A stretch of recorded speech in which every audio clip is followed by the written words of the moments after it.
Hello dear student of class 12 science. आज की video में हम लोग आपके केमिस्ट्री का चैप्टर नंबर 4 जिसका नाम है D and F block elements के बारे में स्टडी करेंगे। इस वीडियो में हम लोग देखेंगे कि D and F block element से रिलेटेड आपके बोर्ड एग्जाम 2023 और 2024 में कौन कौन से क्वेश्चन आए हैं। टोटल मिला के हम लोग 43 मल्टीपल चॉइस क्वेश्चन करेंगे। किसी क्वेश्चन का अगर आंसर आपको पहले से पता हो तो प्लीज आप उसको कमेंट जरूर करिएगा। ये हम लोग क्वेश्चन को स्टार्ट करते हैं। तो क्वेश्चन नंबर फर्स्ट कह रहा है कि which one of the following first row transition element is expected to have the highest third ionization enthalpy। क्या कह रहा है? कह रहा है कि आपका ट्रांजिशन एलिमेंट का जो फर्स्ट रो होता है ना, उनमें कौन सा ऐसा एलिमेंट है जिसकी थर्ड आयनाइजेशन एंथैल्पी क्या होती है, हाईएस्ट होती है। क्या वो आयरन है, मैंगनीज है, क्रोमियम है कि वेनेडियम ना। तो पहले देखो इसमें बात कर रहा है कि किसकी आयनाइजेशन एंथैल्पी हाई होती है ना। तो पहले आपको पता होना चाहिए कि आयनाइजेशन एंथैल्पी किस कंडीशन पे हाई होती है। तो देखिए मैंने यहाँ पे लिख दिया है कि किस कंडीशन पे आयनाइजेशन एंथैल्पी हाई होती है। देखो आयनाइजेशन एंथैल्पी का वैल्यू हाई तब होता है जब किसी एलिमेंट के डी में या तो 5 इलेक्ट्रॉन होगा या तो 10 इलेक्ट्रॉन होगा, तब जाके उसकी आयनाइजेशन एंथैल्पी हाई होती है। क्योंकि हाफ फिल और फुल्ली फिल ऑर्बिटल कैसे होते हैं, स्टेबल होते हैं। तो किसी भी मॉलिक्यूल का, किसी भी एटम का अगर इलेक्ट्रॉनिक कन्फिगरेशन स्टेबल होगा तो उसका आयनाइजेशन एंथैल्पी क्या होगी, हाई होगी। अब देखो क्वेश्चन में कह रहा है कि थर्ड आयनाइजेशन एंथैल्पी हाई होगी। थर्ड आयनाइजेशन एंथैल्पी का मतलब क्या होता है, +2 से +3 में जाने पे जो एनर्जी लगती है उसी को बोलते हैं थर्ड आयनाइजेशन एंथैल्पी। तो इसका सही आंसर होगा आपका मैग्नीज। मैग्नीज वह आपका एलिमेंट है जिसका थर्ड आयनाइजेशन एंथैल्पी क्या होगा, हाई होगा। कैसे आइए उसको हम बताते हैं। देखो जो आपका मैग्नीज होता है उसको हम लिखते हैं Mn, और मैग्नीज का इलेक्ट्रॉनिक कन्फिगरेशन क्या होता है, इसका इलेक्ट्रॉनिक कन्फिगरेशन होता है आपका 3d5 4s2 तो इसका इलेक्ट्रॉनिक कन्फिगरेशन होता है। अब देखो इसकी थर्ड आयनाइजेशन एंथैल्पी का मतलब +2 से +3 जाने में जो एनर्जी लगती है। देखो जब आपका Mn +2 से +3 में जाएगा तो इसके लिए आपका जो थर्ड आयनाइजेशन एंथैल्पी होगा वो क्या होगा, आपका हाई होगा। कैसे, देखो Mn +2 का इलेक्ट्रॉनिक कन्फिगरेशन क्या होगा। देखो Mn का होता है 3d5 4s2। Mn2+ का मतलब ये है कि 2 इलेक्ट्रॉन यहाँ से निकाल दो, तो 2 इलेक्ट्रॉन निकालेंगे तो क्या बचेगा, 3d5 बचेगा। अब Mn+3 का मतलब क्या है, +3 का मतलब 3 इलेक्ट्रॉन निकाल दो, 2 यहाँ से निकाल दो, एक यहाँ से, तो क्या बचेगा 3d4 ना। तो देखो 3d5 से जा रहा है किसमें, 3d4 में ना। अभी मैंने बताया किसी के पास या तो 5 इलेक्ट्रॉन हो या तो 10 इलेक्ट्रॉन हो डी में, तो कैसा होता है, स्टेबल होता है, इसलिए आयनाइजेशन एंथैल्पी हाई होता है। तो Mn+2 से +3 में जब जाएगा तो 3d5 में से इलेक्ट्रॉन को निकालेंगे, वहाँ पर एनर्जी ज़्यादा लगेगी, इस वजह से इसका आयनाइजेशन एंथैल्पी क्या होता है, हाई होता है। तो बी वाला ऑप्शन आप लोग लगा के आइएगा। ये अगला क्वेश्चन देखते हैं। क्वेश्चन नंबर 2 कह रहा है कि the most stable oxidation state of iron. कह रहा है आयरन का सबसे स्टेबल ऑक्सीडेशन स्टेट क्या है, +2 +3 +4 -2। आयरन इनमें से किस ऑक्सीडेशन स्टेट में सबसे ज़्यादा स्टेबल होता है, तो आंसर है आपका +3 ना।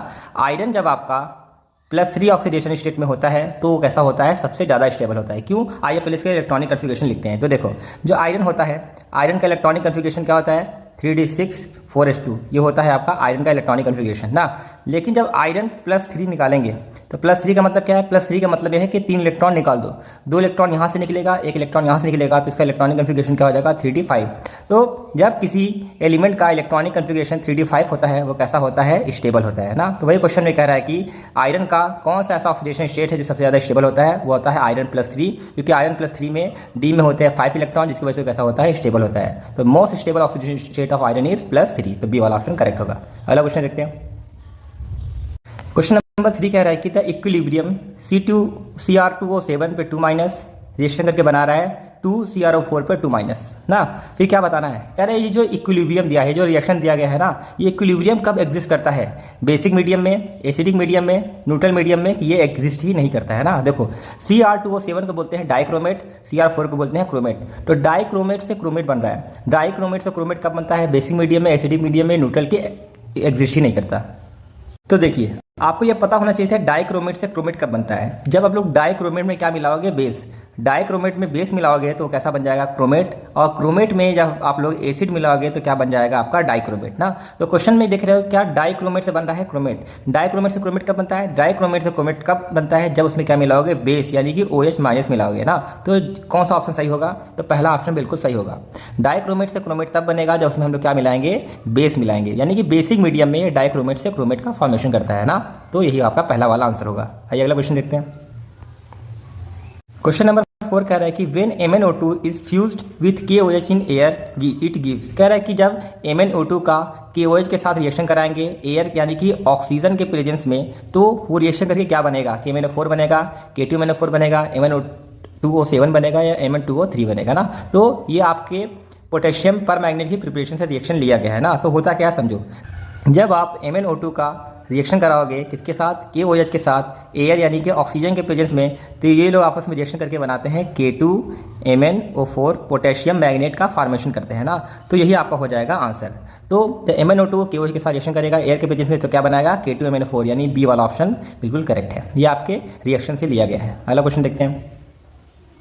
क्वेश्चन नंबर 5 कह रहा है कि the product of oxidation of SO3 with MnO4 in acidic medium is. क्या कह रहा है, कह रहा है जब हम लोग MnO4- से SO3 का ऑक्सीडेशन कराएंगे एसिडिक मीडियम यानी कि H+ के प्रेजेंस में, तो इनमें से कौन सा प्रोडक्ट बनेगा, SO2 बनेगा, SO4 पे 2- बनेगा, Sp2- या H2O3 पे 2- बनेगा ना। तो देखो ये होता क्या है, क्वेश्चन में कह रहा है कि जब आपका MnO4- एसिडिक मीडियम में रिएक्शन करेगा किसके साथ, SO3 पे 2-, तो कौन सा प्रोडक्ट बनेगा ना। तो देखो ये आपका होता है पोटेशियम परमैंगनेट ना। तो पोटेशियम परमैंगनेट एसिडिक मीडियम में इसको ऑक्सीडाइज कर देता है। इसमें ऑक्सीडाइज कर देता है, इसको ऑक्सीडाइज कर देता है सल्फेट यानी कि SO4 में। तो आपको रिएक्शन कैसे याद करना है, आपको याद करना है कि SO3 में एक ऑक्सीजन जुड़ के SO4 बन जाता है, तो आपका सल्फाइड से सल्फेट बन जाता है। तो यह आपका होता है आंसर। तो SO4 कौन सा ऑप्शन में है बताइए, SO4 जो बी वाला ऑप्शन करेक्ट होगा।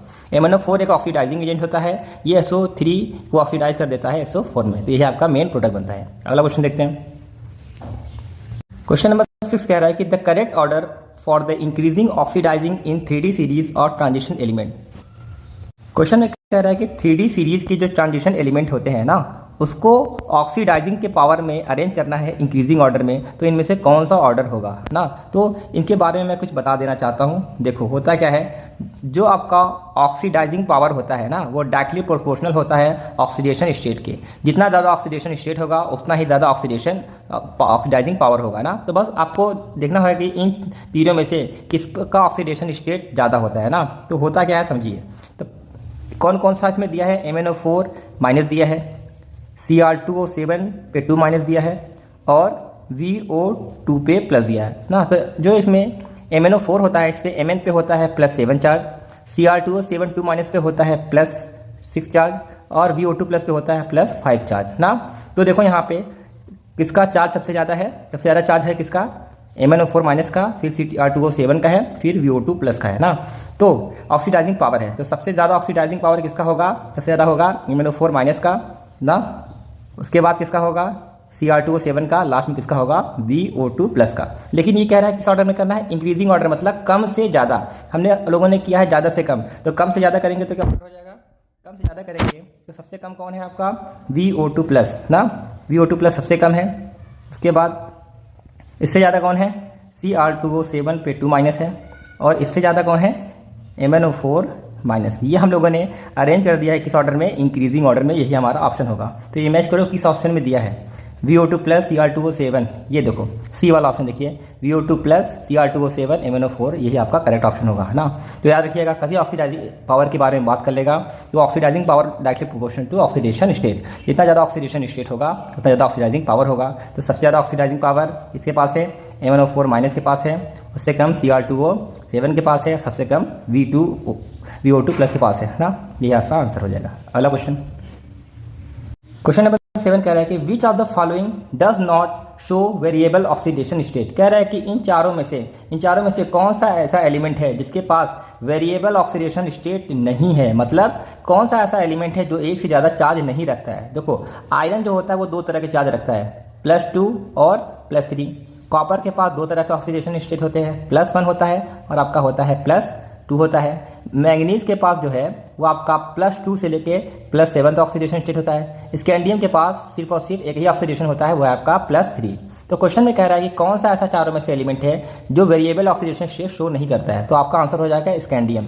स्कैंडियम जो है वो वेरिएबल ऑक्सीडेशन स्टेट शो नहीं करता है क्योंकि इसके पास बस एक ही चार्ज होता है। जिसके पास एक तरह के चार्ज होते हैं वो वेरिएबल ऑक्सीडेशन स्टेट शो नहीं करते हैं। तो डी वाला ऑप्शन आपका करेक्ट है। अगला क्वेश्चन, क्वेश्चन नंबर 8 में कह रहा है कि transition element form alloy easily because they have. कह रहा है कि जो ट्रांजिशन एलिमेंट होते हैं वो एलॉय का फॉर्मेशन करते हैं किस वजह से करते हैं। क्या उनका इलेक्ट्रॉनिक कन्फिगरेशन सेम होता है, एंथैल्पी ऑफ एटमाइजेशन सेम होता है, ऑक्सीडेशन स्टेट सेम होता है, कि उसका एटॉमिक साइज क्या होता है, सेम होता है ना। तो देखो जब भी ये बात करेगा कि ट्रांजिशन एलिमेंट एलॉय क्यों बनाते हैं, उसका एक ही रीज़न है। ट्रांजिशन एलिमेंट का जो एटॉमिक साइज़ क्या होता है, सेम होता है। जितने भी ट्रांजिशन एलिमेंट होते हैं उनका एटॉमिक साइज़ नियरली क्या होता है, सेम होता है। तो एटॉमिक साइज सेम होने की वजह से वो एलॉय का फॉर्मेशन करते हैं। तो डी वाला ऑप्शन बिल्कुल करेक्ट होगा। एलॉय तभी बनता है जब दो एलिमेंट का एटॉमिक साइज क्या हो, लगभग बराबर हो। अगला क्वेश्चन देखते हैं। क्वेश्चन नंबर 9 कह रहा है कि which of the following element of 3D series of transition element has lowest enthalpy of atomization. कह रहा है कि इन चारों में से कौन सा ऐसा एलिमेंट है 3D सीरीज का जो कि ट्रांजिशन मेटल कहलाते हैं, जिसका एंथैल्पी ऑफ एटमाइजेशन सबसे कम होता है। पहले आपको यह पता होना चाहिए कि एंथैल्पी ऑफ एटमाइजेशन किसका कम होता है, किसका ज़्यादा होता है।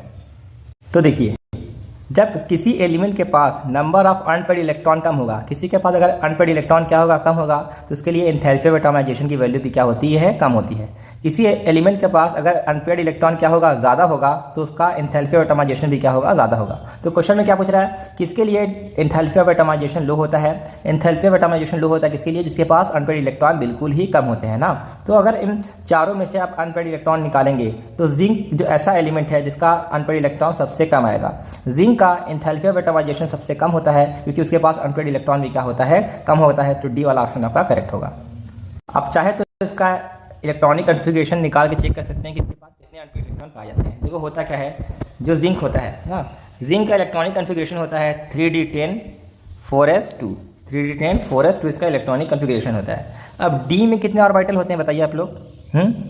डी में होते हैं आपके 5 ऑर्बिटल। तो मैं यहाँ पे 5 ऑर्बिटल बना दे रहा हूँ,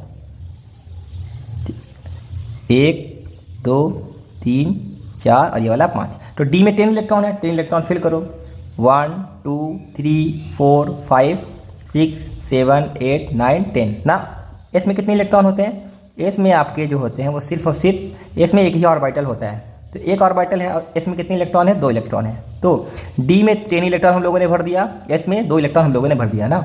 अब कैसे पता करेंगे कितने अनपेड इलेक्ट्रॉन होंगे, तो देखो यहाँ पे सिंगल इलेक्ट्रॉन को बोलते हैं अनपेड इलेक्ट्रॉन। तो कहीं भी इलेक्ट्रॉन सिंगल नहीं है, सब सब क्या है, पेयर्ड है। जो कि सबके सब पेयर्ड है, जिसके पास जो अनपेयर्ड इलेक्ट्रॉन आएगा तो कितना आएगा, 0। अनपेड इलेक्ट्रॉन जो जिंक के पास होता है कितना होता है, 0 होता है। तो जितना अनपेड इलेक्ट्रॉन कम होगा उतना ही एंथैल्पी ऑफ एटमाइजेशन भी कम होगा। तो डी वाला ऑप्शन करेक्ट होगा। अगला क्वेश्चन देखते हैं। क्वेश्चन नंबर 10 कह रहा है कि from the element of 3D series given below which element shows the maximum number of oxidation state. कह रहा है कि 3D सीरीज में कौन सा ऐसा एलिमेंट होता है जिसका ऑक्सीडेशन स्टेट सबसे ज़्यादा होता है। चारों में से कौन सा ऐसा एलिमेंट है जो सबसे ज़्यादा ऑक्सीडेशन स्टेट रखता है। स्कैंडियम के बारे में बात करेंगे, स्कैंडियम +3 ऑक्सीडेशन स्टेट रखता है। मैग्नीज जो है वो आपका +7 रखता है। टाइटेनियम +4 रखता है और क्रोमियम +6 ऑक्सीडेशन स्टेट रखता है। मैक्सिमम ऑक्सीडेशन स्टेट है ना। तो किसका ऑक्सीडेशन स्टेट सबसे ज़्यादा है, वो है आपका मैग्नीज ना। तो मैग्नीज ऐसा एलिमेंट है 3D सीरीज का जिसका ऑक्सीडेशन स्टेट क्या होता है, एकदम मैक्सिमम सबसे ज़्यादा होता है, +7 शो करता है। यह भी क्वेश्चन कई बार पूछा गया है, कौन सा ऐसा एलिमेंट है 3D सीरीज का जिसका ऑक्सीडेशन स्टेट मैक्सिमम होता है, वो आपका है मैग्नीज। अगला क्वेश्चन देखते हैं।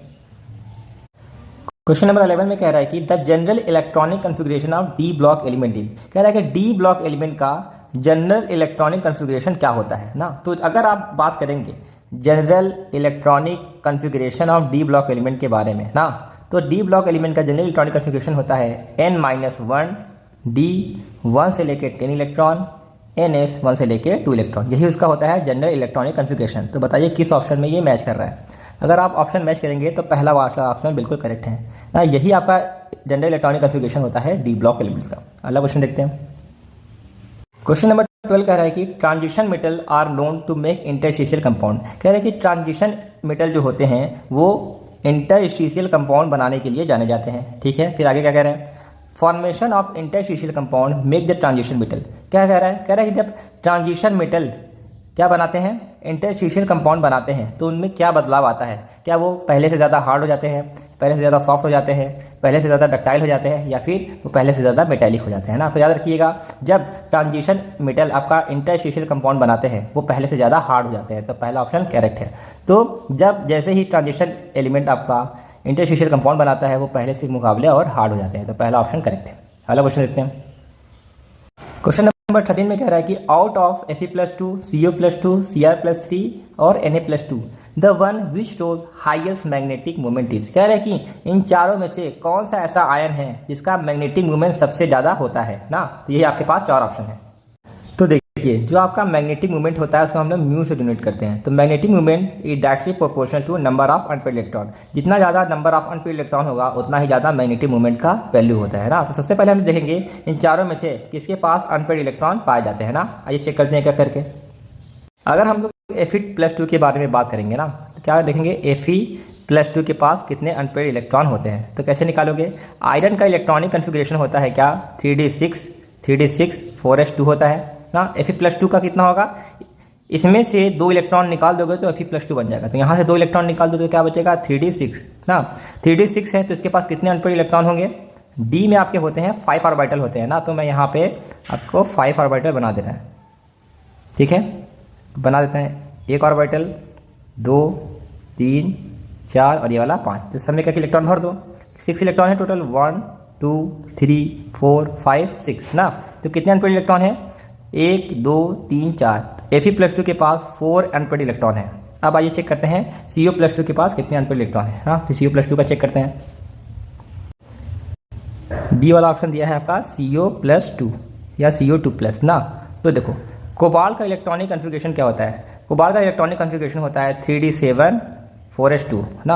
अब +2 का मतलब क्या है, 2 इलेक्ट्रॉन यहाँ से निकाल दो तो इसका इलेक्ट्रॉनिक कन्फिग्रेशन हो जाएगा 3d7। अब डी ऑर्बिटल में हमको क्या करना है, 7 इलेक्ट्रॉन्स को फिल करना है। तो ये भरते हैं 1 2 3 4। अब इलेक्ट्रॉन को भरते हैं, 7 इलेक्ट्रॉन है 1 2 3 4 5 6 7। तो इसके पास कितने अनपेयर्ड इलेक्ट्रॉन बचे 1 2 3। CO+2 के पास है आपके पास 3 अनपेयर्ड इलेक्ट्रॉन। ऐसे ही चेक करते हैं Cr+3 का, Cr+3 का चेक करते हैं Cr+3। तो देखो, जो Cr+3 होता है इसका इलेक्ट्रॉनिक कन्फिग्रेशन क्या होगा, क्रोमियम के इलेक्ट्रॉनिक कन्फिग्रेशन होता है आपका 3d5 4s1। +3 का मतलब 3 इलेक्ट्रॉन निकाल दो, 1 इलेक्ट्रॉन यहाँ से निकालोगे, 2 इलेक्ट्रॉन यहाँ से निकालोगे तो क्या आ जाएगा, आ जाएगा यहाँ पे 3d3 हो जाएगा ना। तो 3d3 में कितने अनपेयर्ड इलेक्ट्रॉन होते हैं, आइए उसको चेक करके बताते हैं। 1 2 3 4, 3 इलेक्ट्रॉन भरिए 1 2 3। तो क्रोमियम +3 के पास होते हैं 3 अनपेयर्ड इलेक्ट्रॉन। लास्ट है आपका Ni+2। निकल +2 के बारे में बात करेंगे ना। निकल +2 के पास कितने अनपेयर्ड इलेक्ट्रॉन होते हैं। तो निकल का इलेक्ट्रॉनिक कन्फिग्रेशन क्या होता है, निकल का इलेक्ट्रॉनिक कन्फिग्रेशन होता है 3d8 4s2। +2 होगा तो 2 इलेक्ट्रॉन यहाँ से निकाल दीजिए तो क्या हो जाएगा आपका 3d8। 3d8 में कितने अनपेयर्ड इलेक्ट्रॉन पाए जाएंगे बताइए, 1 2 3 4। इलेक्ट्रॉन को भरते हैं 1 2 3 4 5 6 7 8। तो इसके पास पूरे मिला के 2 अनपेयर्ड इलेक्ट्रॉन है ना। तो मैंने क्वेश्चन में क्या बताया था, मैंने क्वेश्चन में बताया था जितना ज़्यादा आपका नंबर ऑफ अनपेयर्ड इलेक्ट्रॉन होगा उतना ही ज़्यादा मैग्नेटिक मूवमेंट होगा ना। तो आयरन के पास सबसे ज़्यादा अनपेयर्ड इलेक्ट्रॉन है, तो आयरन ही आपका सही आंसर होगा। Fe+2 का मैग्नेटिक मूवमेंट सबसे ज़्यादा होगा क्योंकि उसके पास 4 अनपेयर्ड इलेक्ट्रॉन है। अगला क्वेश्चन देखते हैं। क्वेश्चन नंबर 14 कह रहा है कि the most common and stable oxidation state of lanthanide. Lanthanide का कॉमन और स्टेबल ऑक्सीडेशन स्टेट क्या होता है, +2 +4 +3 +6। तो जो लेंथेनाइड होते हैं उसको हम लोग जनरली Ln से डिनोट करते हैं। इसका जो मोस्ट कॉमन ऑक्सीडेशन स्टेट होता है +3 ना। तो लेंथेनाइड जो होते हैं वो +3 ऑक्सीडेशन स्टेट शो करते हैं। अगला क्वेश्चन, क्वेश्चन नंबर 15 कह रहा है कि lanthanide contraction is due to increasing. कह रहा है कि लेंथेनाइड कंट्रैक्शन किसके बढ़ने से होता है, atomic number, shielding by 4f electron, effective nuclear charge, ये एटॉमिक रेडियस। देखो, लेंथेनाइड कंट्रैक्शन 2 चीज़ों पे डिपेंड करता है। किस पे डिपेंड करता है, जो आपका लेंथेनाइड कंट्रैक्शन होता है वो डिपेंड करता है किस पर, इफेक्टिव न्यूक्लियर चार्ज, इसको हम लोग Z इफेक्टिव भी कहते हैं। इफेक्टिव न्यूक्लियर चार्ज बढ़ेगा, लेंथेनाइड कंट्रैक्शन क्या होगा, बढ़ेगा। और लेंथेनाइड कंट्रैक्शन किस पर डिपेंड करता है, ये डिपेंड करता है शील्डिंग इफेक्ट। किस पर, शील्डिंग इफेक्ट पे डिपेंड करता है। शील्डिंग इफेक्ट जितना ज़्यादा रहेगा उसके लिए लेंथेनाइड कंट्रैक्शन उतना ही कम होता है। तो क्वेश्चन में क्या करा है, किसके बढ़ने से लेंथेनाइड कंट्रैक्शन बढ़ता है, इफेक्टिव न्यूक्लियर चार्ज बढ़ने से लेंथेनाइड कंट्रैक्शन बढ़ता है। तो इफेक्टिव न्यूक्लियर चार्ज कहाँ पे है बताइए, इफेक्टिव न्यूक्लियर चार्ज C वाले पे है। इफेक्टिव न्यूक्लियर चार्ज बढ़ेगा तो लेंथेनाइड कंट्रैक्शन भी क्या होगा, इंक्रीज करेगा। अगला क्वेश्चन देखते हैं। क्वेश्चन नंबर 16 कह रहा है कि which of the following characteristics of transition metal is associated with their catalytic activity. कह रहा है कि ट्रांजिशन एलिमेंट का ऐसा कौन सा कैरेक्टरिस्टिक्स है जिसकी वजह से वो कैटलिस्ट की तरह बिहेव करता है ना। तो ट्रांजिशन मेटल कैटलिस्ट की तरह बिहेव करते हैं इस वजह से क्योंकि उनके पास होता है variable oxidation state. Variable oxidation state की वजह से वो कैटलिस्ट की तरह बिहेव करते हैं। ट्रांजिशन मेटल के पास कई सारे चार्ज होते हैं, कई सारे ऑक्सीडेशन स्टेट होते हैं जिसको बोलते हैं वेरिएबल ऑक्सीडेशन स्टेट, की वजह से वो कैटलिस्ट की तरह बिहेव करते हैं। अगला क्वेश्चन, क्वेश्चन नंबर 17 कह रहा है कि which one among the following metal of 3D series has the lowest melting point. इन चारों में से कौन सा ऐसा मेटल है 3D सीरीज का जिसका मेल्टिंग पॉइंट क्या होता है, बहुत ही ज़्यादा कम होता है। क्या वो आयरन है, मैग्नीज है, जिंक है कि कॉपर है। देखो जो आपका मेल्टिंग पॉइंट होता है ना, चाहे आपका मेल्टिंग पॉइंट हो चाहे आपका बॉइलिंग पॉइंट हो ट्रांजिशन मेटल का, ये किस पे डिपेंड करता है, नंबर ऑफ अनपेयर्ड इलेक्ट्रॉन। जितना ज़्यादा अनपेयर्ड इलेक्ट्रॉन होगा उतना ही ज़्यादा मेल्टिंग और बॉइलिंग पॉइंट होगा ना। अब क्वेश्चन क्या पूछा है, लोएस्ट का मतलब जिसके पास अनपेयर्ड इलेक्ट्रॉन सबसे कम होगा उसकी मेल्टिंग एंड बॉइलिंग पॉइंट भी सबसे कम होगा ना। तो वो आपका है जिंक। जिंक के पास एक भी अनपेयर्ड इलेक्ट्रॉन नहीं होता है, जिंक के पास 0 अनपेयर्ड इलेक्ट्रॉन होता है, इस वजह से उसका मेल्टिंग और बॉइलिंग पॉइंट क्या होता है, बहुत ही कम होता है। तो zinc is the correct option. अगला क्वेश्चन देखते हैं, which of the following transition metal show +1 and +2 oxidation state. इन चारों में से कौन सा ट्रांजिशन मेटल है जो सिर्फ और सिर्फ +1 और +2 ऑक्सीडेशन स्टेट रखता है ना। तो वो है आपका कॉपर। कॉपर जो है वो कॉपर +1 के फॉर्म में एग्जिस्ट करता है और +2 के फॉर्म में एग्जिस्ट करता है, तो कॉपर आपका करेक्ट ऑप्शन है। बाकी जो अदर एग्जाम्पल जैसे जिंक हो गया, ये +2 शो करता है, कैडमियम +3 शो करता है, मैग्नीज +2 से लेकर +7 तक शो करता है ना। तो कौन सा ऐसा ट्रांजिशन एलिमेंट है जो +1 और +2 शो करता है, वो है आपका कॉपर। अगला क्वेश्चन देखते हैं, क्वेश्चन नंबर 19 कह रहा है कि among the following outer most configuration of transition metal which one shows the highest oxidation state. कह रहा है कि ये जो इलेक्ट्रॉनिक कॉन्फ़िगरेशन दिया गया है ट्रांजिशन मेटल का ना, इनमें से कौन सा ऐसा इलेक्ट्रॉनिक कॉन्फ़िगरेशन है जिसका ऑक्सीडेशन स्टेट सबसे ज़्यादा होता है ना। अभी हम लोगों ने पढ़ कर आया जो ऑक्सीडेशन स्टेट जिसका हाईएस्ट होता है वो हाईएस्ट होता है आपका मैग्नीज का। मैग्नीज जो है वो आपका हाईएस्ट यानी कि +7 ऑक्सीडेशन स्टेट शो करता है, तो मैग्नीज ही आपका आंसर होगा ना। तो कौन सा ऑप्शन होगा, तो देखो अगर हम लोग मैग्नीज का इलेक्ट्रॉनिक कॉन्फ़िगरेशन लिखेंगे तो मैग्नीज का इलेक्ट्रॉनिक कॉन्फ़िगरेशन होता है 3d5 4s2 ना। तो यही आपका इलेक्ट्रॉनिक कॉन्फ़िगरेशन है जो कि क्या करेगा, मैक्सिमम ऑक्सीडेशन स्टेट शो करता है। तो 3d5 4s2 किस ऑप्शन में है, सी वाले ऑप्शन में है। देखिए 3d5 4s2 ये आपका मैग्नीज का ऑक्सीडेशन इलेक्ट्रॉनिक कॉन्फ़िगरेशन है, इस वजह से वो क्या होगा, हाईएस्ट ऑक्सीडेशन स्टेट शो करता है। आइए अगला क्वेश्चन देखते हैं। क्वेश्चन नंबर 20 में कह रहा है कि KMnO4 act as oxidizing agent in alkaline medium. कह रहा है कि जो आपका पोटेशियम परमैंगनेट होता है वो अल्कलाइन मीडियम यानी कि बेसिक मीडियम में ऑक्सीडाइजिंग एजेंट की तरह काम करता है। फिर आगे क्या कह रहा है, when alkaline KMnO4 is treated with Ki iodide ion is oxidize to. कह रहा है कि जब अल्कलाइन KMnO4 रिएक्शन करेगा Ki के साथ ना, तो उसका जो आयोडाइड होता है वो किस में ऑक्सीडाइज होगा। आयोडाइड का मतलब क्या होता है, आयोडाइड का मतलब I- होता है। ये ऑक्सीडाइज होकर क्या बनेगा, आपके पास 4 तरह का ऑप्शन है। देखो क्वेश्चन में क्या कह रहा है, क्वेश्चन में जो कह रहा है कि आपका जो KMnO4 होता है, KMnO4 ना, KMnO4 अल्कलाइन यानी कि बेसिक मीडियम में ना, जो इसका I- होता है, I- ना, इसको किस में ऑक्सीडाइज करता है। तो देखो होता क्या है, पोटेशियम परमैंगनेट बेसिक मीडियम में आयोडाइड को ऑक्सीडाइज करता है IO3- में, IO3- में ऑक्सीडाइज कर देता है। तो यही आपका मेन प्रोडक्ट बनता है। तो IO3 कहाँ पे है, सी वाला ऑप्शन में है, ये वाला आपका करेक्ट ऑप्शन है। आइए अगला क्वेश्चन देखते हैं। तो क्वेश्चन नंबर 21 क्या कह रहा है, विच of the following transition metals do not show variable oxidation state. कह रहा है कि इन चारों में से कौन सा ऐसा ट्रांजिशन मेटल है जो वेरिएबल ऑक्सीडेशन स्टेट शो नहीं करता है ना। तो वेरिएबल ऑक्सीडेशन स्टेट का मतलब होता है एक से ज़्यादा चार्ज शो करना है। तो कौन ऐसा एलिमेंट है जो एक से ज़्यादा चार्ज शो नहीं करता है, वो है आपका स्कैंडियम। स्कैंडियम सिर्फ और सिर्फ +3 ऑक्सीडेशन स्टेट ही शो करता है। रही बात क्रोमियम की, क्रोमियम +2 से लेके +6 ऑक्सीडेशन स्टेट शो करता है। कॉपर जो है वो +1 और +2 ऑक्सीडेशन स्टेट शो करता है। टाइटेनियम की बात करें तो +2 +3 और +4 ये 3 ऑक्सीडेशन स्टेट शो करता है ना। तो क्वेश्चन पूछा है कौन सा वेरिएबल ऑक्सीडेशन स्टेट शो नहीं करता, वो है आपका स्कैंडियम। टाइटेनियम, कॉपर और क्रोमियम तीनों के पास एक से ज़्यादा ऑक्सीडेशन स्टेट जो है तो उसको बोलते हैं वेरिएबल ऑक्सीडेशन स्टेट। तो स्कैंडियम के पास बस एक ही है, इस वजह से ये वेरिएबल ऑक्सीडेशन स्टेट शो नहीं करता है। आइए अगला क्वेश्चन देखते हैं। क्वेश्चन नंबर 22 कह रहा है कि which of the following ions has maximum number of unpaired electron. कह रहा है कि इन चारों के पास कौन सा ऐसा आयन है, इन चारों आयन में से कौन सा ऐसा आयन है जिसके पास क्या हो, maximum number of unpaired electron. किसके पास अनपेयर्ड इलेक्ट्रॉन ज़्यादा है ना। तो जब आप इसका सबका अनपेयर्ड इलेक्ट्रॉन निकालेंगे तो आंसर आएगा आयरन। Fe+3 के पास पूरे मिला के 5 अनपेयर्ड इलेक्ट्रॉन होते हैं ना। टाइटेनियम की बात करें तो टाइटेनियम के पास 1 अनपेयर्ड इलेक्ट्रॉन होता है। विनीडियम के पास 2 अनपेयर्ड इलेक्ट्रॉन होता है। स्कैंडियम के पास एक भी अनपेयर्ड इलेक्ट्रॉन नहीं होता है। ठीक है, तो यही है आपका मेन आंसर। कह रहा है कि किसके पास सबसे ज़्यादा अनपेयर्ड इलेक्ट्रॉन होते हैं, तो Fe+3 के पास 5 अनपेयर्ड इलेक्ट्रॉन होते हैं, तो मैक्सिमम यही होगा। कैसे अनपेयर्ड इलेक्ट्रॉन निकाला तो इसको मैं बता देता हूँ। देखो आयरन जो है उसका इलेक्ट्रॉनिक कॉन्फ़िगरेशन होता है 3d6 4s2 ना। अब देखो हमें किसका निकालना है, आयरन +3 यानी Fe+3 का अगर हम लोग इलेक्ट्रॉनिक कन्फिग्रेशन निकालेंगे, +3 का मतलब 3 इलेक्ट्रॉन निकाल दो, 2 इलेक्ट्रॉन यहाँ से जाएगा, 1 इलेक्ट्रॉन यहाँ से जाएगा, तो क्या बचेगा 3d5 ना। तो 3d5 में कितने अनपेड इलेक्ट्रॉन होते हैं, 3d5 में पूरे मिला के 5 अनपेड इलेक्ट्रॉन होते हैं। तो चूंकि इसके पास मैक्सिमम अनपेड इलेक्ट्रॉन है तो यही आपका सही आंसर होगा। आइए अगला क्वेश्चन देखते हैं।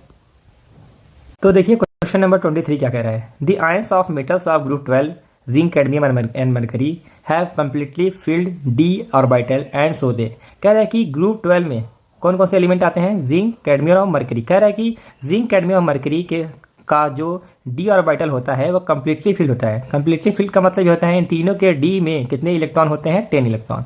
तो वही कह रहा है कि जिंक, कैडमियम और मरकरी के d में 10 इलेक्ट्रॉन होते हैं। इसकी वजह से ये सेमीकंडक्टर की तरह बिहेव करेंगे, या फिर इनका मेल्टिंग पॉइंट हाई होगा, या फिर ये ट्रांजिशन मेटल नहीं कहलाते, या फिर ये सुपर कंडक्टर की तरह बिहेव करते हैं। तो देखो ये जो जिंक, कैडमियम और मरकरी होता है ना, इसके डी में 10 इलेक्ट्रॉन होते हैं। जो इसके डी में 10 इलेक्ट्रॉन होते हैं वो ट्रांजिशन मेटल की तरह बिहेव नहीं करते हैं ना। तो जब किसी का ऑर्बिटल पूरा फुल्ली फिल्ड होता है वो ट्रांजिशन मेटल नहीं कहलाते। तो जिंक, कैडमियम और mercury do not behave as like transition metal. अगला क्वेश्चन देखते हैं। क्वेश्चन नंबर 24 में कह रहा है कि which of the following Cu2+ halide is not known. कह रहा है कि ये 4 ऑप्शन दिए गए, ये कॉपर के हैलाइड है, CuBr2, CuI2, CuCl2, CuF2, ये कॉपर के हैलाइड है। सब में कॉपर पे कितना चार्ज है, +2। इसमें भी क्या है, +2 +2 +2, सब पे कॉपर पे कितना है, +2 चार्ज है। वही कह रहे हैं कि चारों में से कौन सा ऐसा हैलाइड है जो नहीं बनता है ना। तो आपका आंसर है CuI2।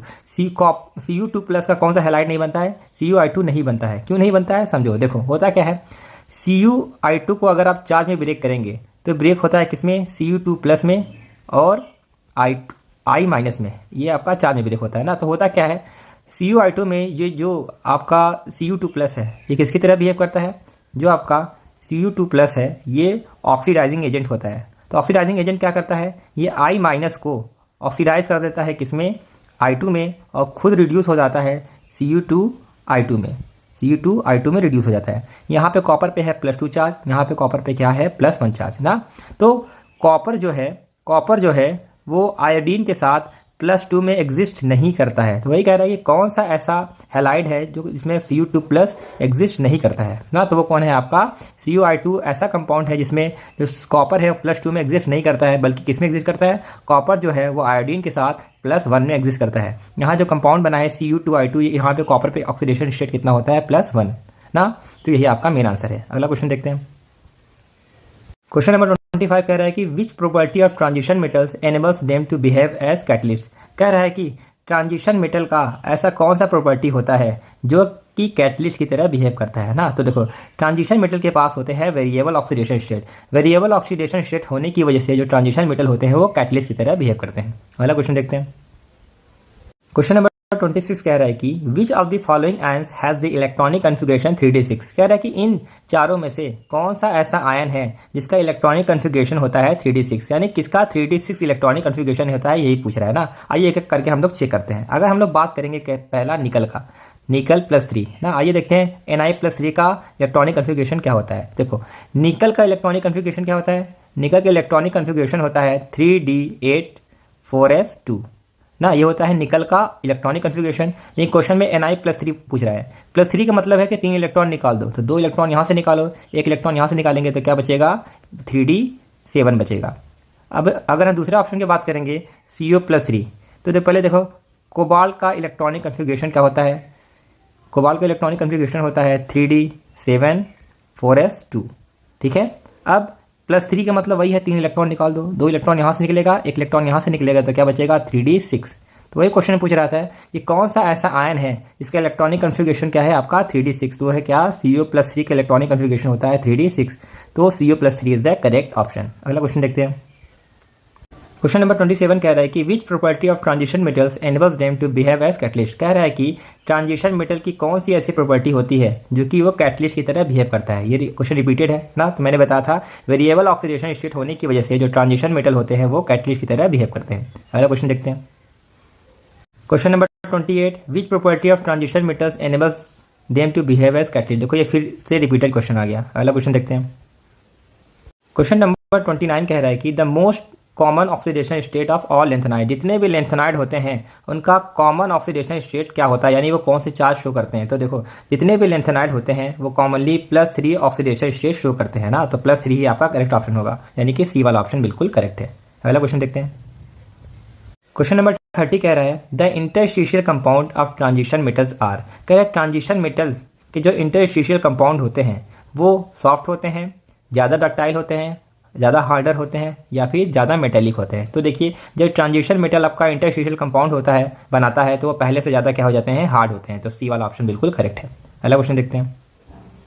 तो क्वेश्चन नंबर 31 असर्शन और रीजन टाइप के क्वेश्चन है। तो आपसे जितने भी क्वेश्चन आएंगे सब असर्शन और रीजन टाइप के क्वेश्चन आएंगे। तो ये देखिए असर्शन में क्या कह रहा है। असर्शन में कह रहा है कि separation of zirconium and hafnium is difficult, कह रहा है कि जर्कोनियम और हाफनियम को सेपरेट करना डिफिकल्ट होता है। सही बात है कि गलत बात है? तो जी हाँ, ये बात बिल्कुल सही है। असर्शन क्या है, ट्रू है। इनको सेपरेट करना मुश्किल होता है। क्यों मुश्किल होता है उसका रीजन में देखते हैं। कह रहा है कि zirconium and hafnium have similar radii due to lanthanoid contraction, कह रहा है जर्कोनियम और हाफनियम का जो रेडियस होता है वो सेम होता है लेंथेनॉइड कॉन्ट्रैक्शन की वजह से। सही बात है, जर्कोनियम और हाफनियम का जो एटॉमिक रेडियस होता है वो क्या होता है, लगभग बराबर होता है लेंथेनॉइड कॉन्ट्रैक्शन की वजह से। इस वजह से उनको सेपरेट करना क्या होता है, मुश्किल होता है ना। तो असर्शन भी ट्रू है, रीजन भी ट्रू है, और यही इसका सही एक्सप्लेनेशन भी है। तो पहला ऑप्शन लगा के आएंगे। अगला क्वेश्चन देखते हैं।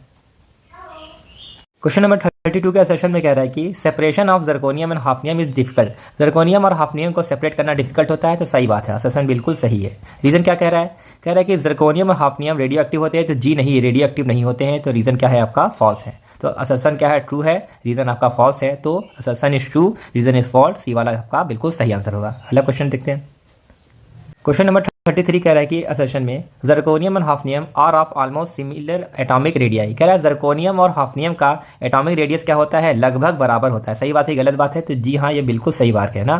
जर्कोनियम और हाफनियम का जो एटॉमिक रेडियस होता है लगभग बराबर होता है। रीजन क्या दे है, ऐसा इसलिए होता है डी से due to lanthanoid contraction, lanthanoid contraction की वजह से जर्कोनियम और हाफनियम का एटॉमिक रेडियस क्या होता है, लगभग बराबर होता है। तो ये बात भी बिल्कुल सही है। असर्शन भी सही है, रीजन भी सही है, रीजन सही एक्सप्लेनेशन है। तो पहला ऑप्शन बिल्कुल सही होगा। अगला क्वेश्चन देखते हैं। क्वेश्चन नंबर 34 कह रहा है सेशन में जर्कोनियम और hafnium have almost identical radii, कह रहे हैं जर्कोनियम और हाफनियम का जो एटॉमिक रेडियस क्या होता है, लगभग बराबर होते हैं। तो जी बात, ये वाली बात सही है ना। इसका रीजन क्या दिया है, कह रहा है कि बोथ जर्कोनियम और हाफनियम एग्जिबिट सिमिलर प्रॉपर्टीज, कह रहा है जर्कोनियम और हाफनियम जो होते हैं उनकी प्रॉपर्टीज लगभग बराबर होती हैं। तो ये बात भी बिल्कुल सही है। असर्शन भी सही है, रीजन भी सही है, लेकिन रीजन सही एक्सप्लेनेशन नहीं है। जर्कोनियम हाफनियम का एटॉमिक रेडियस सेम होता है लेंथेनॉइड कॉन्ट्रैक्शन की वजह से, लेकिन लेंथेनॉइड कॉन्ट्रैक्शन आपका ऑप्शन में नहीं दिया है ना। तो इसलिए असर्शन भी सही है, रीजन भी सही है, लेकिन सही एक्सप्लेनेशन नहीं है। तो बी वाला ऑप्शन सही है। Both assertion reason are true, दोनों सही है, but reason is not correct explanation of A, reason सही एक्सप्लेनेशन नहीं है। तो इस वजह से बी वाला ऑप्शन लगाइएगा। अगला क्वेश्चन देखते हैं। क्वेश्चन नंबर 35 कह रहा है कि transition metals have high enthalpy of atomization, कह रहा है जो ट्रांजिशन मेटल्स होते हैं उनकी एंथैल्पी ऑफ एटमाइजेशन हाई होती है। तो जी हाँ, जो ट्रांजिशन मेटल होते हैं उनकी एंथैल्पी ऑफ एटमाइजेशन हाई होती है। असर्शन क्या है, ट्रू है। रीजन क्या लिखा है, this is because transition metals have low melting point, ऐसा इस वजह से होता है क्योंकि ट्रांजिशन मेटल जो होते हैं उनकी मेल्टिंग पॉइंट बहुत ही कम होती है। तो जी ये बात गलत है। रीजन क्या है आपका, फॉल्स है। जो आपके ट्रांजिशन मेटल्स होते हैं इनकी मेल्टिंग पॉइंट क्या होती है, हाई होती है ना। तो assertion is true, reason is false, assertion is true, reason is false, C वाला ऑप्शन बिल्कुल करेक्ट है। अगला क्वेश्चन देखते हैं। क्वेश्चन नंबर 36 के सेक्शन में कह रहा है कि Cu2+ iodide is not known, कह रहा है कि Cu2+ आयोडाइड जो होता है वो एग्जिस्ट नहीं करता है। तो ये बात बिल्कुल सही है। असर्शन क्या है, ट्रू है। देखो Cu2+ आयोडाइड का मतलब होता है Cu(I2), कह रहा है जो Cu(I2) होता है ये एग्जिस्ट नहीं करता है। तो ये बात सही है, Cu(I2) नहीं एग्जिस्ट करता है, बल्कि क्या एग्जिस्ट करता है, Cu2I2 के फॉर्म में एग्जिस्ट करता है। यहाँ पे कॉपर पे है +2 चार्ज, यहाँ पे कॉपर पे क्या है, +1 चार्ज।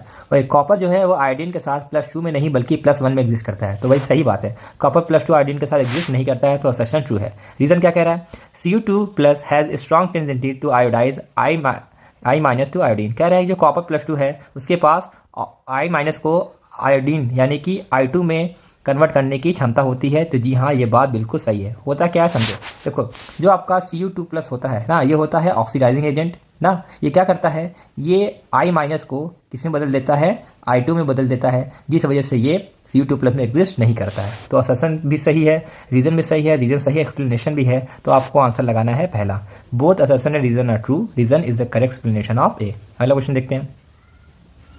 क्वेश्चन नंबर 37 के असर्शन में कह रहा है कि copper is a non transition element, कह रहा है जो कॉपर होता है वो ट्रांजिशन एलिमेंट नहीं होता है, तो ये बात बिल्कुल गलत है। असर्शन क्या है आपका? फॉल्स है। कॉपर ट्रांजिशन एलिमेंट होता है, लेकिन क्वेश्चन में क्या दिया है कि ट्रांजिशन एलिमेंट नहीं होता है। रीज़न क्या लिखा है? Copper has completely filled D orbital in its ground state. कह रहा है जो कॉपर होता है उसके डी ऑर्बिटल भरे होते हैं उसके ग्राउंड स्टेट में, तो ये बात बिल्कुल सही है। रीज़न क्या है आपका? ट्रू। कॉपर का अगर आप इलेक्ट्रॉनिक कन्फिगरेशन लिखेंगे तो कॉपर का इलेक्ट्रॉनिक कन्फिगरेशन होता है 3d10 4s1। तो देख सकते हैं ग्राउंड स्टेट में इसके डी में क्या है? 10 इलेक्ट्रॉन है, यानी डी क्या है आपका? पूरा फुल्ली फिल्ड है, कंप्लीटली फिल्ड है। तो ये बात सही है। असर्शन फॉल्स है, रीजन ट्रू है, तो डी वाला ऑप्शन देखिए। Assertion is false, reason is true, तो डी वाला ऑप्शन बिल्कुल करेक्ट है। अगला क्वेश्चन देखते हैं। क्वेश्चन नंबर 38 के असर्शन में कह रहा है transition metals have high enthalpy of atomization. कह रहे जो ट्रांजिशन मेटल्स होते हैं उनका एंथैल्पी ऑफ एटमाइजेशन हाई होता है। सही बात है, ट्रांजिशन मेटल का एंथैल्पी ऑफ एटमाइजेशन हाई होता है। क्यों हाई होता है? रीजन में देखते हैं। Greater number of unpaid electron in transition metals result in weak metallic bonding. कह रहा है कि ट्रांजिशन मेटल में जितना ज़्यादा अनपेड इलेक्ट्रॉन पाया जाएगा उतना ही वीक मेटेलिक बॉन्ड होगा, तो जी नहीं, रीज़न क्या है आपका? फॉल्स है। जितना ज़्यादा अनपेड इलेक्ट्रॉन होता है उतना ही स्ट्रॉन्ग मेटेलिक बॉन्ड होता है, ना कि वीक, तो रीज़न आपका फॉल्स है। असर्शन है आपका ट्रू, रीज़न है आपका फॉल्स, तो सही वाला ऑप्शन आपका सही होगा। अगला क्वेश्चन देखते हैं। क्वेश्चन नंबर 39 में कह रहा है transition metals show their highest oxidation state with oxygen. कह रहा है कि जो ट्रांजिशन मेटल्स होते हैं वो हाईएस्ट ऑक्सीडेशन स्टेट किसके साथ शो करना पसंद करते हैं? ऑक्सीजन के साथ। तो जी ये बात सही है, जितने भी ट्रांजिशन एलिमेंट होते हैं वो ज़्यादातर ऑक्सीजन के साथ हाईएस्ट ऑक्सीडेशन स्टेट शो करते हैं ना। तो ऐसा क्यों होता है? ऐसा इसलिए होता है, रीजन में लिखा है the ability of oxygen to form multiple bond to metal. कह रहा है कि जो आपका ऑक्सीजन होता है वो मेटल के साथ मल्टीपल बॉन्ड बनाता है, इस वजह से वो हाईएस्ट ऑक्सीडेशन स्टेट शो करता है ट्रांजिशन मेटल के साथ। तो जी हाँ, ऑक्सीजन आपका मल्टीपल यानी कि डबल बॉन्ड बनाता है, ये बात बिल्कुल सही है और सही एक्सप्लेनेशन भी है। तो क्या लगाएगा? ए वाला ऑप्शन। असर्शन एंड रीजन दोनों ही सही है और रीजन बिल्कुल सही एक्सप्लेनेशन है ना। तो ऑक्सीजन जब मेटल के साथ जुड़ता है, जैसे आप बात करोगे KMnO4 ना, KMnO4 में जो आपका Mn होता है वो आपका होता है +7 किस वजह से? देखो Mn का जो हाईएस्ट ऑक्सीडेशन स्टेट होता है वो +7 है, किसी वजह से बनाता है? ये ऑक्सीजन की वजह से बनाता है। MnO4 का स्ट्रक्चर आप जब ड्रा करेंगे तो Mn जो होता है वो आपका 4 ऑक्सीजन के साथ घिरा होता है। 1 ऑक्सीजन, 2 ऑक्सीजन, 3 ऑक्सीजन, 4 ऑक्सीजन, ये आपका होता है KMnO4 का स्ट्रक्चर। तो देख सकते हैं यहाँ पे ऑक्सीजन ने Mn के साथ डबल बॉन्ड बनाया, तो वही कह रहा है कि ऑक्सीजन के पास एबिलिटी होती है मल्टीपल बॉन्ड यानी डबल बॉन्ड बनाने की वजह से, इस वजह से क्या होता है? हाईएस्ट ऑक्सीडेशन शो करता है जब कोई ट्रांजिशन मेटल ऑक्सीजन के साथ जुड़ता है, इस वजह से ये बात बिल्कुल सही है। अगला क्वेश्चन देखते हैं। क्वेश्चन नंबर 40 में कह रहा है zinc is not regarded as transition element. कह रहा है जो जिंक होता है ना, कह रहा है कि जो जिंक होता है वो ट्रांजिशन एलिमेंट नहीं होता है। तो जी हाँ, जो आपका जिंक, कैडमियम, मरकरी तीनों ही ट्रांजिशन एलिमेंट नहीं होते हैं। क्यों नहीं होते हैं? रीजन में देखते हैं। रीजन में कह रहा है कि in zinc 3d orbital are completely filled in its ground state as well as its oxidation state. क्या कह रहा है? कह रहा है जिंक में जो डी ऑर्बिटल होते हैं वो कंप्लीटली फिल्ड होते हैं अपने ग्राउंड स्टेट में और अपने ऑक्सीडाइज स्टेट में। देखो होता क्या है समझो। जिंक का अगर आप इलेक्ट्रॉनिक कन्फिगरेशन लिखेंगे, जिंक का इलेक्ट्रॉनिक कन्फिगरेशन होता है आपका 3d10 4s2 ना। तो देख सकते हैं जिंक में जो डी ऑर्बिटल होते हैं क्या है? फुल्ली फिल्ड यानी कंप्लीटली फिल्ड है। तो रीजन क्या है? बिल्कुल सही है। कह रहा है कि जिंक में जो 3d ऑर्बिटल होते हैं वो कंप्लीटली फिल्ड होते हैं। तो जी हाँ, इसमें पूरे 10 इलेक्ट्रॉन भरे होते हैं ना। अगर आप बात करेंगे Zn2+ का, Zn2+ का मतलब 2 इलेक्ट्रॉन यहाँ से निकाल दो तो क्या बचेगा? 3d10। तो चाहे आपका जिंक हो चाहे Zn2+ हो, दोनों में डी ऑर्बिटल क्या होते हैं? कंप्लीटली फिल्ड होते हैं। तो यही बात सही है। तो किसी भी डी ब्लॉक का अगर डी ऑर्बिटल पूरा फिल होगा वो ट्रांजिशन एलिमेंट नहीं कहलाता है। तो एक्सप्लेनेशन सही है ना। तो क्या लगाएंगे? पहला वाला कि असर्शन और रीजन दोनों सही है। रीजन क्या है? सही एक्सप्लेनेशन भी है। जिंक आपका ट्रांजिशन एलिमेंट नहीं कहलाता क्योंकि इसके डी ऑर्बिटल क्या होते हैं? फुल्ली फिल होते हैं। डी में कम से कम पार्शियली फिल्ड होगा तब जाके वो ट्रांजिशन एलिमेंट होगा, नहीं तो नहीं होगा। अगला क्वेश्चन देखते हैं। क्वेश्चन नंबर 41 के असर्शन में कह रहा है zinc, cadmium and mercury are not regarded as transition element. Zinc, cadmium और मरकरी ट्रांजिशन एलिमेंट नहीं होते हैं। सही बात है, ये तीनों के तीनों ट्रांजिशन एलिमेंट नहीं होते। असर्शन क्या है? बिल्कुल सही है। क्यों नहीं होते हैं? Zinc, cadmium and mercury do not have partially filled d orbital in their ground state or in any one of their common oxidation state। कहें जिंक, कैडमियम और मरकरी के पास पार्शियली फिल्ड डी ऑर्बिटल नहीं होते हैं। Partially field D orbital का मतलब इसमें D orbital जो होते हैं वो खाली नहीं होते हैं, नहीं ग्राउंड स्टेट में नहीं आपके कॉमन ऑक्सीडेशन स्टेट में। तो रीजन में क्या है? सही है और सही एक्सप्लेनेशन भी है। तो पहला वाला ऑप्शन करेक्ट होगा ना। तो कह रहा है कि जो जिंक होता है ना, जिंक अभी मैंने बताया जिंक में क्या होता है? 3d10, डी फुल्ली फिल्ड है ना। पार्शियली फिल्ड का मतलब वो क्या होता है? जब डी में आपके 1 से लेके 9 इलेक्ट्रॉन होते हैं तो इसको बोलते हैं पार्शियली फिल्ड। डी में 10 इलेक्ट्रॉन होते हैं तो होता है फुल्ली फिल्ड। तो इन तीनों में कोई भी ऐसा एलिमेंट नहीं है जिसके पास 1 से लेके 9 इलेक्ट्रॉन हो। इन तीनों के पास होते हैं 10 इलेक्ट्रॉन और ये कैसे होते हैं, कंप्लीटली फील्ड, न कि पार्शियली फील्ड। पार्शियली फील्ड नहीं है, इस वजह से ट्रांजिशन एलिमेंट नहीं है। ये पहला ऑप्शन सही होगा। अगला क्वेश्चन देखते हैं। 42 का सेशन में कह रहा है Fe2+ act as reducing agent. कह रहा है जो Fe2+ होता है वो रिड्यूसिंग एजेंट की तरह काम करता है। जी हाँ, बिल्कुल सही है। असर्शन क्या है आपका, ट्रू है ना। देखो कोई भी आयन रिड्यूसिंग एजेंट की तरह क्यों काम करेगा, देखो जब आपका आयरन +2 अगर रिड्यूसिंग एजेंट की तरह काम करेगा तो रिड्यूसिंग एजेंट क्या करता है, खुद को ऑक्सीडाइज करता है। तो आयरन ऑक्सीडाइज होगा तो किसमें जाएगा, +2 से +3 में जाएगा ना। +2 से +3 में क्यों जाएगा, देखो Fe+2 का इलेक्ट्रॉनिक कन्फिगरेशन अपन निकालेंगे तो आएगा 3d6। Fe+3 का इलेक्ट्रॉनिक कन्फिगरेशन निकालेंगे तो क्या आएगा 3d5 ना। 3d5 क्या होता है, ज़्यादा स्टेबल होता है, 3d6 कम स्टेबल होता है ना। तो आयरन अपने आप को ऑक्सीडाइज करके लेस स्टेबल से मोर स्टेबल की तरफ जा रहा है, इस वजह से ये रिड्यूसिंग एजेंट की तरह काम करता है। तो इस वजह से असर्शन क्या है, ट्रू है। रीजन क्या है, Fe+3 state is stable due to 3d5 configuration. कह रहा है Fe+3 जो होता है वो स्टेबल होता है 3d5 की वजह से। देखो अभी मैंने बताया ना, Fe+3 जो होता है स्टेबल होता है क्योंकि इसके पास हाफ फील्ड d ऑर्बिटल होता है ना। तो ये अनस्टेबल से स्टेबल होता है, इसलिए वो खुद का क्या करेगा, ऑक्सीडेशन। जो खुद का ऑक्सीडेशन करता है वो रिड्यूसिंग एजेंट कहलाता है। तो रीजन भी क्या है, सही है और सही एक्सप्लेनेशन भी है। तो पहला ऑप्शन सही होगा। अगला क्वेश्चन देखते हैं। क्वेश्चन नंबर 43 इस वीडियो का लास्ट क्वेश्चन है, इसके बाद ये सेशन आपका कंप्लीट हो जाएगा। तो आइए इसको भी खत्म करते हैं। और सेशन में कह रहा है कि E0 Cu2+ to Cu is positive 0.34 volt. कह रहा है जो कॉपर का E0 वैल्यू है वो पॉजिटिव होता है ना। क्या बात सही है, तो जी हाँ, कॉपर का जो E0 होता वैल्यू होता है, रिडक्शन पोटेंशियल क्या होता है, पॉजिटिव है। तो रीजन क्या है, ट्रू है ना। असर्शन क्या है, ट्रू है। रीजन क्या कह रहा है, copper has high enthalpy of atomization and low hydration enthalpy. कह रहा है कॉपर का एंथैल्पी ऑफ एटमाइजेशन ज़्यादा होता है और हाइड्रेशन एंथैल्पी लो होता है, इस वजह से इसका E0 वैल्यू क्या होता है, पॉजिटिव होता है। तो जी हाँ, रीजन भी क्या है, सही है।